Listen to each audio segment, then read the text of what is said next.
Hey, what's up LP viewers? How's it going? I'm Landonproduction. Did you guys know that I finally have Landonproduction t-shirts on sale for you guys? The link for the t-shirts is down below and I made them, seriously, as cheap as possible for you guys. Also, if you take a picture of yourself wearing the Landonproduction t-shirt and send it in to me, I'll put it in a future video and on the Facebook fan page. So in my last video I asked you guys, what makes you happy? And this is what you said. Today's comment question of the day is, what's your name and where are you guys from? I'll even go first. I'm Landon Dallitzing and I'm from Toronto, Canada. Well, actually none of that because Justin Bieber's from Canada too, and I hate that guy. Okay, so let's talk about this newborn baby girl, Faith Martin. She was born with the birth defect called enfant facile, which means her brain is growing outside of her skull. She was diagnosed during a pregnancy scan. Her parents, Jessica and Aaron, is just 21 and 20 years old, and they were told when they delivered this baby that it may not be breathing. Doctors also said that if it did survive, that it's gonna have severe disabilities. But the parents went ahead with the pregnancy, not aborted it, to try to give this little girl a chance at life. When Faith was born, she immediately started to cry. As time went on, surgeons removed the protrusion and they say that she's not suffering from any brain damages. Faith now needs MRIs every 6 months and checkups. And this is just to make sure that she's developing and her brain is developing, normally. But look at a picture of her one more time. Just look how freaking cute she looks. Isn't she just so adorable? And what would happen if they aborted this cute baby? And look, you can barely tell that there was anything even there. Okay, so let me take you guys over to Texas where these twins were born.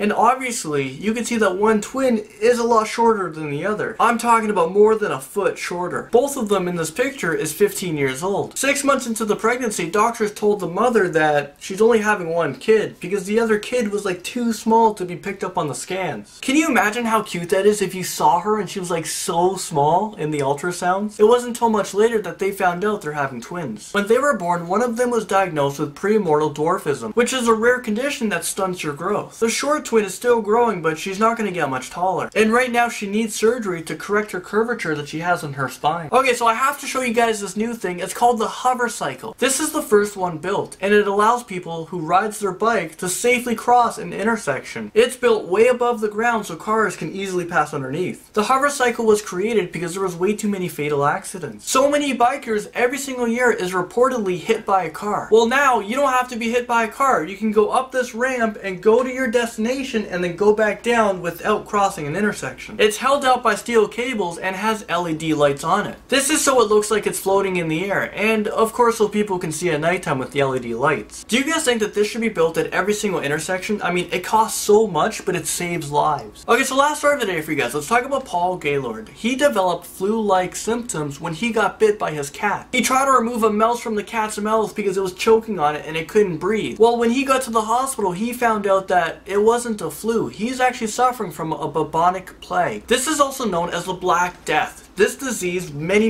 years ago killed 75 to 200 million people. That is just insane and such a high number of deaths, and it happened in Europe. The blackness you see in his skin is from the lack of blood getting to it. It just causes it to like rot and just like fall right off. Just look at this picture right now. Oh my god, I just can't imagine how much pain this guy is in. Or I can't imagine how much drugs he's on so he doesn't feel that pain. He contracted all 3 forms of the bubonic plague. It consumed his vital organs, causing his lungs to collapse and his heart to stop beating, and then all of a sudden he went into a coma. Doctors discussed turning off his life support machine because he had no chance. But guess what? He woke up the day after. This guy came so close to death, the doctors almost turned off the life support machine. But somehow he's still living with this disease that killed millions of people. Since 1976, there was only 11 known cases of people having this. Paul went into surgery where surgeons had to amputate his fingers and all of his toes on his left foot. And this is to try to stop the disease from spreading into the rest of his body. So now this guy has a chance at life again, and he's so lucky to be alive. Anyways, viewers, that's all the news stories I have for you guys today. Thank you so much for watching, and I'll see you guys tomorrow.